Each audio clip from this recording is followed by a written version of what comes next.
Radio କୋରାପୁଟର ସମସ୍ତ ଶ୍ରୋତା ଏବଂ ଦର୍ଶକଙ୍କୁ ଶାନ୍ତାକାର ନମସ୍କାର।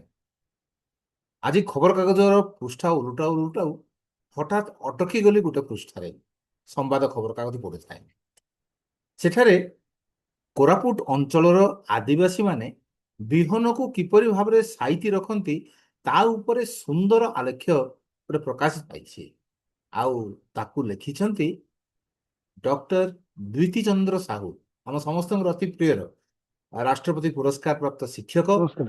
ଏବଂ ଗବେଷକ ଏବଂ ସମସ୍ତଙ୍କର ଅତି ପ୍ରିୟର ଶିକ୍ଷକ ସେ ଜଣେ। ତେବେ ସେଇ ଯେଉଁ ସାବଲୀଳ ଢଙ୍ଗରେ ସେ ତାକୁ ପ୍ରକାଶ କରିଛନ୍ତି, ତାକୁ ବ୍ୟକ୍ତ କରିଛନ୍ତି, ତାକୁ ଦେଖିଲା ପରେ ଲାଗିଲା ଯେ ଆମର ରେଡିଓ କୋରାପୁଟର ସମସ୍ତ ଶ୍ରୋତା ଓ ଦର୍ଶକମାନଙ୍କୁ ତାହା ତାଙ୍କ ସହିତ କଥାବାର୍ତ୍ତା କରି ତାଙ୍କର ସେ ଯେଉଁ ଭାବଟା ରହିଛି ତାକୁ ପ୍ରକାଶ କରିବାର ସୁଯୋଗଟିଏ ଦେବା। ସେହି କ୍ରମରେ ଆଜିର এই ପଡକାଷ୍ଟିଂ, এই କଥାବାର୍ତ୍ତା। ଦ୍ୱିତି ଭାଇ, ଆପଣଙ୍କୁ ଆମେ ସ୍ୱାଗତ କରୁଛୁ ରେଡିଓ କୋରାପୁଟକୁ। ଆଉ ଆମେ ଜାଣିବାକୁ ଚାହିଁବୁ, ନମସ୍କାର। ଲେଖାଟି ଆଜି ଆପଣଙ୍କର ବାହାରିଛି ବିଭିନ୍ନ ଉପାୟରେ ଯୋଉ ବିହନ ସଂରକ୍ଷଣର କଥା, ତାହା ବହୁତ ସୁନ୍ଦର କଥା। କେମିତି ତାଙ୍କର ପାରମ୍ପରିକ ଯୋଉ କିଛି ଲାଉ ତୁମ୍ବାରେ ରଖୁଛନ୍ତି କିମ୍ବା ଏସବୁ ଯାକ ରଖୁଛନ୍ତି, ୟାର ପୃଷ୍ଠଭୂମି କ'ଣ, ଏଇଟା ସବୁ କରିବା ପଛରେ ଆପଣଙ୍କର କେମିତି କାର୍ଯ୍ୟ କରିଥିଲେ, କୋଉଠୁ କୋଉଠୁ ସବୁ ପାଇଲେ ତଥ୍ୟ, ଆଉ କେମିତି ୟାକୁ ପ୍ରକାଶ କଲେ, ଏସବୁ ସମ୍ପର୍କରେ ଆମର ଦର୍ଶକ ସମସ୍ତଙ୍କୁ ନମସ୍କାର। ରଜର ଅଭିନନ୍ଦନ। ଇଏ ହଉଛି, ଦେଖନ୍ତୁ, ମୁଁ ଯେହେତୁ ଅବିଭକ୍ତ କୋରାପୁଟ ଜିଲ୍ଲା ହଉଛି ଗୋଟେ ମାଳଭୂମି, ଯୋଉଠି ଓଡ଼ିଶାର ଅଧିକାଂଶ ଜନଜାତିର ଲୋକମାନେ ଏଠି ବସବାସ କରନ୍ତି। ତେଣୁ ଯେତେବେଳେ ମୁଁ ଜନଜାତିର ବିଭିନ୍ନ ପ୍ରସଙ୍ଗ ଗୁଡାକୁ ତାକୁ ତନଖି କରିବା ପାଇଁ ବା ଯାଞ୍ଚ କରିବା ପାଇଁ ଯେତେବେଳେ କ୍ଷେତ୍ର ପରିଦର୍ଶନ କରେ, ସେତେବେଳେ ବିଭିନ୍ନ ସମୟରେ ଭିନ୍ନ ଭିନ୍ନ ପରିସ୍ଥିତିକୁ ଦେଖିଥାଏ। ସେଇ କ୍ରମରେ ମୁଁ ବହୁତ ଗୁଡେ ସେଥିର ଫଟୋ ଚିତ୍ର, ଭିଡିଓ, ସେମାନଙ୍କ ସହିତ ଆଲୋଚନା ଏସବୁ କରି ମୁଁ ସଂଗ୍ରହ କରିଥାଏ। ଏଇ କ୍ରମରେ ଏବେ ମୁଁ ଗୋଟେ, ଯେହେତୁ ଏବେ ଆମର ଅକ୍ଷୟ ତୃତୀୟା ଗଲା ଏବଂ ଆମେ ଯେମିତି ଅକ୍ଷୟ ତୃତୀୟାରେ ଅକ୍ଷି ମୁଠି କରୁଛେ ଏବଂ ଆଗକୁ ରଥଯାତ୍ରା ଆସୁଛି, ଯେମିତି ଜନଜାତି ମାନଙ୍କର ଯେହେତୁ ଚାଷବାସର କାର୍ଯ୍ୟ ଆସିଲା, ସେଇ କ୍ରମରେ ମୁଁ ବିହନ କେମିତି ତାଙ୍କୁ ସଂରକ୍ଷଣ କରନ୍ତି ପାରମ୍ପରିକ ଭାବରେ ଜନଜାତି ମାନେ, ଏବଂ ସେଟା ହଉଛି ଗୋଟେ ବିଜ୍ଞାନ ସମ୍ମତ ଭାବରେ, ଅତି କୌଶଳପୂର୍ଣ୍ଣ ଭାବରେ ସେମାନେ ଯେଭଳି ଇଏ କରନ୍ତି, ସଂରକ୍ଷଣ କରନ୍ତି, ସେଇ କଥା ମନକୁ ଆସିଲା ପରେ ମୁଁ ତାକୁ ଗୋଟେ ଗୋଟେ ଆର୍ଟିକଲଟେ ବନେଇଥିଲି, ଯୋଉଟା କି ସେମାନେ ପାରମ୍ପରିକ ଭାବରେ ହାଣ୍ଡି, ପୁଡୁଗ, ଡୋଲି, ତୁମ୍ବା ଏସବୁରେ ସେମାନେ କରନ୍ତି। ଯେମିତି ଆପଣ ହାଣ୍ଡି ବୋଲି ଦେଖିଥିବେ, ଜନଜାତିଙ୍କ ଘରେ ଦେଖିଥିବେ, ଆପଣ ତ ବହୁତ ଅଭିଜ୍ଞ ଏବଂ ବିଭିନ୍ନ କ୍ଷେତ୍ର ପରିଦର୍ଶନ କରୁଛନ୍ତି, ତାଙ୍କ ଘରେ ଦେଖିଥିବେ ବହୁତ ବଡ ବଡ ହାଣ୍ଡି ଗୁଡାକ ଥିବ, ବଡ ବଡ ହାଣ୍ଡି ଗୁଡାକ। ସେ ହାଣ୍ଡି ପ୍ରାୟ କଳା ହେଇକି ଥିବ, ସେଥିରେ ଅଳନ୍ଧୁ ଧରିଥିବ। ତାର ଅର୍ଥ ହେଲା ଯେ ସେମାନେ ନୂଆ ହାଣ୍ଡିକି ବୀଜ ସଂରକ୍ଷଣ ବ୍ୟବହାର କରନ୍ତି। କାହିଁକି, ନୂଆ ହାଣ୍ଡିରେ ଆମେ ଯେମିତି ଦେଖୁଛେ, ନୂଆ ହାଣ୍ଡିରେ ପାଣି ରଖିଲେ ଆମକୁ ବହୁତ ଥଣ୍ଡା ଲାଗେ, ପ୍ରାକୃତିକ ଉପାୟରେ, ଯୋଉଟା ଫ୍ରିଜ ବୋଲି ଆମେ କହୁ, କାରଣ ସେ ଭିତରେ ଛିଦ୍ର ଥାଏ। କିନ୍ତୁ ପୁରୁଣା ହାଣ୍ଡିଟାରେ ଛିଦ୍ର ଗୁଡାକ ଧୀରେ ଧୀରେ ନିବୁଜି ଯାଇଥାଏ, ସେଥିରେ ଫିମ୍ପି ଏସବୁ ଧରିକି ରହିଥାଏ। ଏବଂ ସେଇ କଳା ହାଣ୍ଡିରେ ଯେତେବେଳେ ସେମାନେ ରଖନ୍ତି ବିହନ ଗୁଡାକୁ, ଏବଂ ତାର ଉପରଟାକୁ ମାଟିରେ ଲେସି ଦେଇକି ନିବୁଜ କରିଦିଅନ୍ତି, ଯେମିତିକି ପବନ କିମ୍ବା କୌଣସି ପ୍ରକାର ଆର୍ଦ୍ରତା ସେ ଭିତରକୁ ଯାଏନି, ଯାହାଫଳରେ ସେଟା ବର୍ଷ ବର୍ଷ ଧରିକି ରହେ। ଇଏ ହେଲା ଗୋଟେ ମାନେ କୌଶଳ। ଏବଂ ଏଥିରେ ପ୍ରାୟ ବହୁତ ଗୁଡେ ଜିନିଷ ସେମାନେ, କୋଶଲା, ମାଣ୍ଡିଆ, ଜହ୍ନା, କାଙ୍ଗୁ, ଏ ବହୁତ ଗୁଡାଏ ଜିନିଷ ସେମାନେ ରଖିଥାନ୍ତି।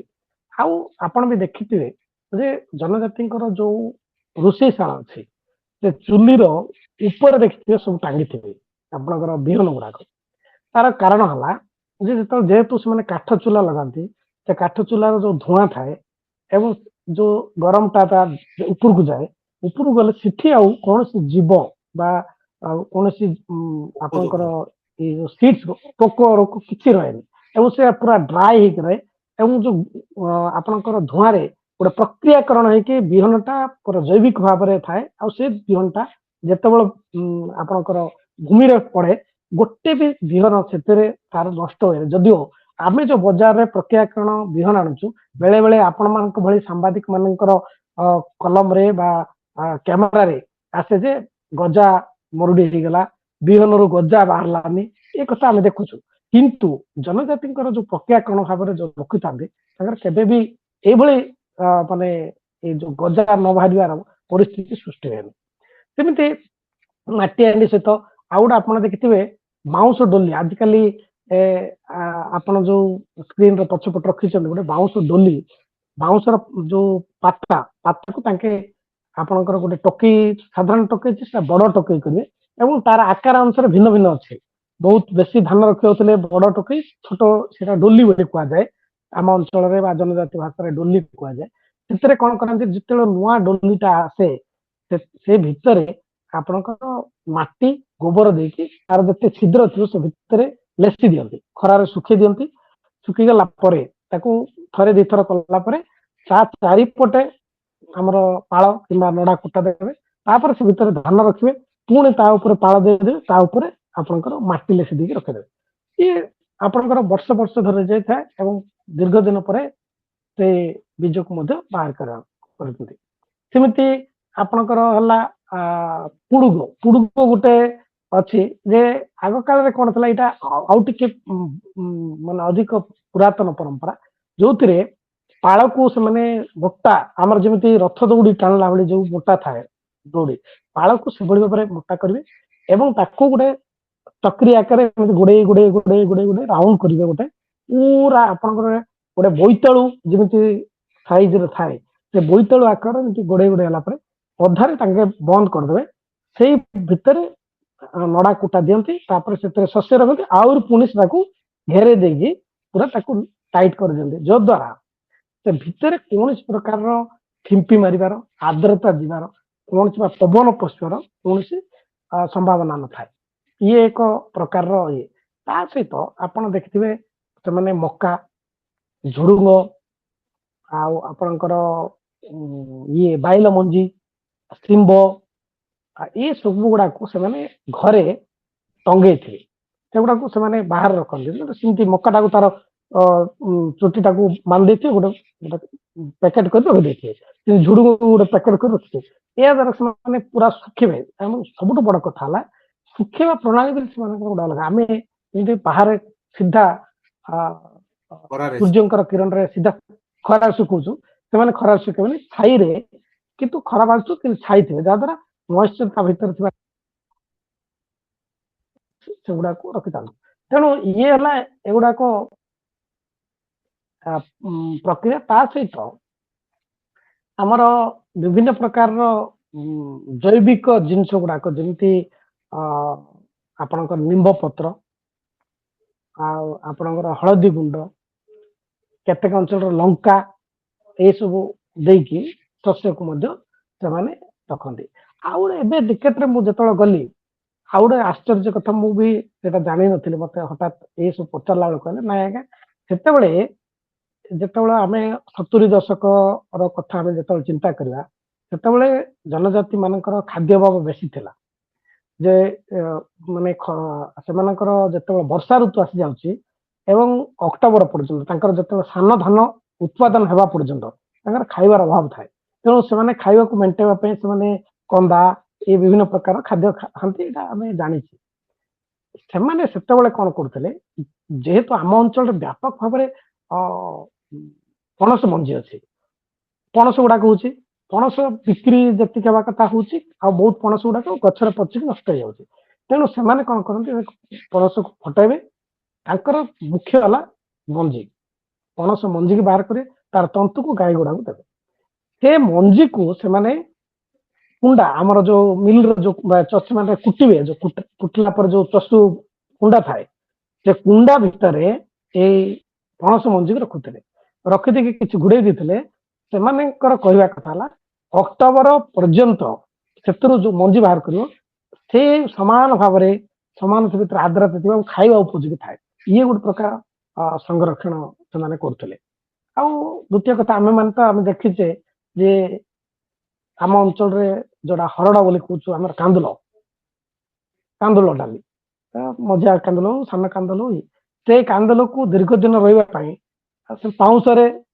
ଆମେ ଭାଜୁଛେ ତାକୁ ଡାଲି କରିକି ରଖୁଛେ ସେଇ ପ୍ରକ୍ରିୟା ମଧ୍ୟ ସେମାନେ ରଖନ୍ତି ଏବଂ ପାଉଁଶ ଗୁଳେଇକି ମଧ୍ୟ କିଛି ଆପଣଙ୍କର ବୀଜକୁ ରଖିଥାନ୍ତି ଇଏ ହଉଛି ଗୋଟେ ପାରମ୍ପରିକ ପତ୍ର ଆଉ ବେଳେ ବେଳେ ଆପଣଙ୍କର ପତ୍ର ଗୁଡାକ ଶୁଖିଲା ପତ୍ର କୁ ତାର ପୁଟଲି କରିକି ସେ ନିବୁଜ କରିକି ସେଇଟାକୁ ମଧ୍ୟ ରଖିଥାନ୍ତି। ତେଣୁ ଏ ସବୁ ଗୋଟେ ହେଲା ପ୍ରକ୍ରିୟା ଯୋଉଠିକି ରହନ୍ତି। ଆଉ ଦ୍ୱିତୀୟ କଥା ହେଲା ଆମେ ଯେମିତି ଆପଣ ଦେଖିଥିବେ ପଟାଙ୍ଗୀ ଅଞ୍ଚଳରେ ଏଇଟା ନିଶ୍ଚିତ ଭାବରେ ଆପଣ ଦେଖିଥିବେ ଆମର ଡଙ୍ଗରିଆ ଅଞ୍ଚଳ ହଉ କିମ୍ବା ଏ କନ୍ଧ ଜନଜାତି ଅଞ୍ଚଳରେ ଯୋଉଠି ହଳଦୀ କରନ୍ତି କିମ୍ବା ଅଦା କରନ୍ତି ସେମାନେ ଭଲ ଭଲ ହଳଦୀ ଆଉ ଅଦାକୁ ହଳଦୀ ଗୁଡାକ ତ ପୁରା ମୁଣ୍ଡା ମୁଣ୍ଡା ହଳଦୀ କୁହନ୍ତି ତାକୁ ରଖିଦେଇଥିବେ ବିହନ ପାଇଁ, କିନ୍ତୁ ଅଦାକୁ ସେମାନେ ଯୋଉ ଗଣ୍ଠି ଅଦା ସେଇ ଅଦାକୁ ସେମାନେ ମାଟି ଭିତରେ ମାନେ ଶୁଖିଲା ମାଟି ଭିତରେ ସ୍ତର ସ୍ତର କରିକି ରଖିଥିବେ ଏବଂ ସେଇଥିରେ ବହୁତ ସୁନ୍ଦର ଭାବେ ସେ ରହିଥାଏ ଏବଂ ସେଟାକୁ ବିହନ କରିକି ସେମାନେ ଲଗେଇଥାନ୍ତି। ତେଣୁ ମାଟି ତଳେ ମାଟି ଉପରେ ଓହଳେଇକି ମାଟି ହାଣ୍ଡିରେ ଆପଣଙ୍କର ପୁଡୁଗରେ ଡୋଲିରେ ଆଉ ଲାଉତୁମ୍ବା ଟା ସବୁଠୁ ହାଇଜେନିକ ଯେମିତି ସେମାନେ ଡଙ୍କି ଭାବରେ ବ୍ୟବହାର କରନ୍ତି, ପାଣି ପିଅନ୍ତି, ସେଥିରେ ଯାଉ ରଖନ୍ତି। ତେଣୁ ବିହନ ଯେତେବେଳେ ରଖୁଛି ସେ ଭିତରେ ନିବୁଜ କରିଦିଅନ୍ତି। ସେଟା ଗୋଟେ ମାନେ ଜୈବିକ ଉପାୟରେ ଗୋଟେ ଆମର ଯେମିତି ଶୀତଳ ଭଣ୍ଡାର କୁହାଯାଏ, ତେଣୁ ଜୈବିକ ଉପାୟର ଶୀତଳ ଭଣ୍ଡାର ବୋଲିକି କୁହାଯାଇ ପାରିବ, ଯୋଉଠି ଶସ୍ୟଟା ମାନେ ପୁରା ସୁରକ୍ଷିତ ହେଇକି ରହିଥାଏ। ହଁ, ବହୁତ ବଢିଆ କଥା ସବୁ ଯାକ ଆମେ ଜାଣିବାକୁ ପାଇଲେ। ତେବେ ବର୍ତ୍ତମାନ ଏଇ ଯୋଉ ମଡର୍ଣ୍ଣ ଟେକ୍ନୋଲୋଜି ଯାକ ଆସିଲା ପରେ ସବୁ ଏଇ ଆଦିବାସୀ ମାନଙ୍କର ଯୋଉ ପାରମ୍ପରିକ ପଦ୍ଧତିରେ ରଖିବା କଥା ତାହା କେତେ ଦୂର ପ୍ରଭାବିତ ହେଇଛି? ନିଶ୍ଚିତ ଭାବରେ ବହୁତ ସୁନ୍ଦର କଥା, ବହୁତ ମାତ୍ରାରେ ପ୍ରଭାବିତ ହେଇଛି। କାରଣ ଏବେ ବୁଲୁଛୁ, ମୁଁ ଏ ଖରା ଛୁଟିରେ ବି ବୁଲୁଥିଲି, ସେଇଠି ସେମାନେ ବହୁତ ଯଦି ଆପଣ ଯିବେ ମାନେ ରୁରାଲ ଗ୍ରାମାଞ୍ଚଳକୁ ଯଦି ଯିବେ କେତେକ ଅଞ୍ଚଳରେ ସେମାନେ ଏଭଳି ପାରମ୍ପରିକତା ରଖୁଛନ୍ତି। କାରଣ ମୁଁ ଏବେ ଯୋଉ ପେପରରେ ଯୋଉଗୁଡା ଫଟୋ ଦେଇଥିଲି ସେ ଫଟୋ ଏବେର ବର୍ତ୍ତମାନ ସେଟା ପୁରୁଣା ନାହିଁ, ବର୍ତ୍ତମାନ ସଂରକ୍ଷଣ କରୁଛି।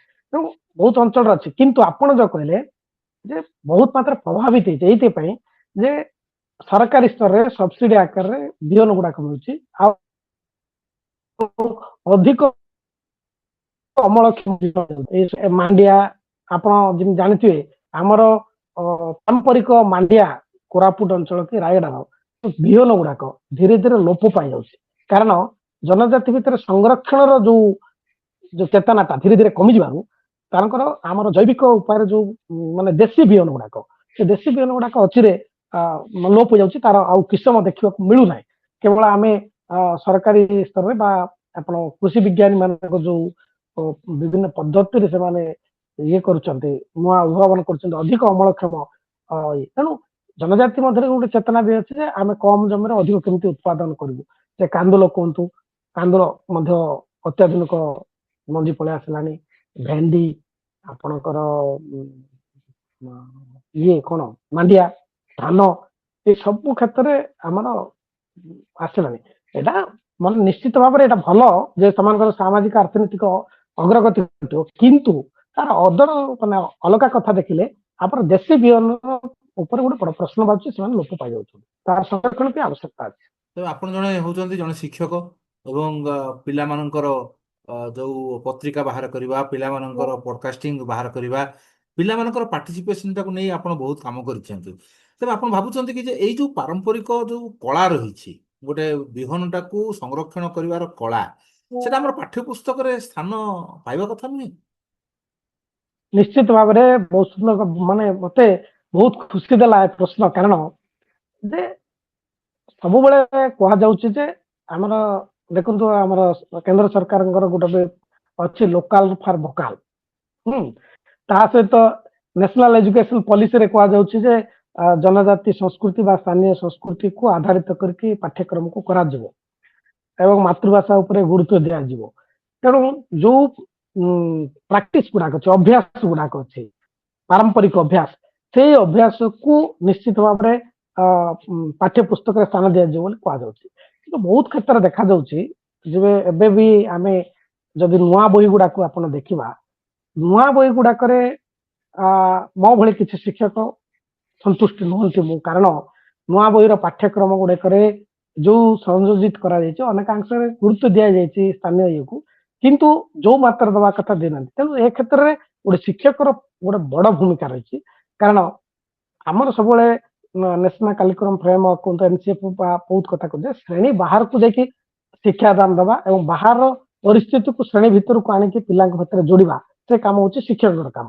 ତେଣୁ ଶିକ୍ଷକ ମାନେ ବ୍ୟକ୍ତିଗତ ସ୍ତରରେ ଏଇ ଯୋଉ ଆପଣ କହିଲେ ଆମେ ବିଦ୍ୟାଳୟ ସ୍ତରରେ ଛୋଟ ସଂଗ୍ରହାଳୟ କରିବା, ସେମାନଙ୍କ ଭିତରେ ଜାଗରୁକ କରିବା ଯେ ବିଭିନ୍ନ ପ୍ରକାର ଅଭ୍ୟାସ ଆପଣମାନଙ୍କର ଅଭ୍ୟାସ ଗୁଡ଼ିକ ଜନଜାତିର ଅଭ୍ୟାସ ଗୁଡ଼ିକ ବହୁତ ସମୃଦ୍ଧ ଏବଂ ସେଟା ସମସ୍ତଙ୍କ ଅବଲମ୍ବନ ଏବଂ ବିଜ୍ଞାନ ସମ୍ମତ ଉପାୟ ଏ କଥାକୁ ଯେତେବେଳେ ସେମାନଙ୍କୁ ଜଣାଇବେ ସେମିତି ହେବେ। କାରଣ ଆମର କୋରାପୁଟର ଝିଅ ଦେଖିଛନ୍ତି ଯେ ଦେଶୀ ବିହନ ସଂରକ୍ଷଣ କରିରେ ସେ ଜାତୀୟ ସ୍ତରରେ ମଧ୍ୟ ଚର୍ଚ୍ଚିତ ହେଇଛନ୍ତି।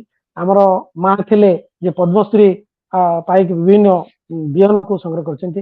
ବର୍ତ୍ତମାନ ଆଉ ଜଣେ ମା ଆଦିବାସୀ ମା ଡକ୍ଟରେଟ ଉପାଧି ପାଇଛନ୍ତି। ତେଣୁ ଏ ହଉଛି ଗୋଟେ ମାନେ ଶୁଭ ସଂକେତ ଆମ ଅଞ୍ଚଳ ପାଇଁ ଯେ ଆମେ ବି ବିଦ୍ୟାଳୟ ସ୍ତରରେ ଏହା ଏକ ପ୍ରେରଣାଦାୟୀ ଶିକ୍ଷା ପାଠ୍ୟକ୍ରମ ବା ସଂଯୋଜିତ କରାଯାଇପାରିବ ବା ଏଟାକୁ କୁହାଯାଇପାରେ ସହ ପାଠ୍ୟକ୍ରମ ଆକାରରେ ମଧ୍ୟ ଅଭ୍ୟାସ କରାଯାଇପାରିବ।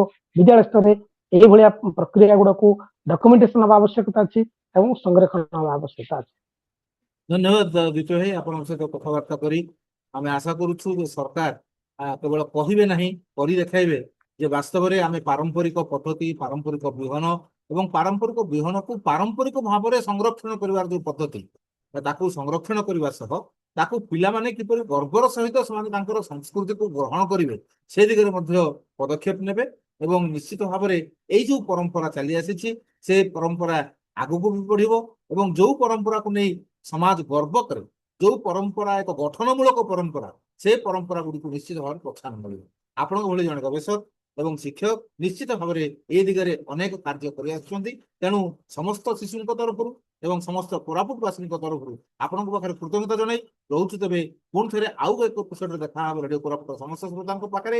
ସେତିକି ପର୍ଯ୍ୟନ୍ତ ତାଙ୍କ ବିଦାୟ ଦିଅନ୍ତୁ। ନମସ୍କାର। ନମସ୍କାର।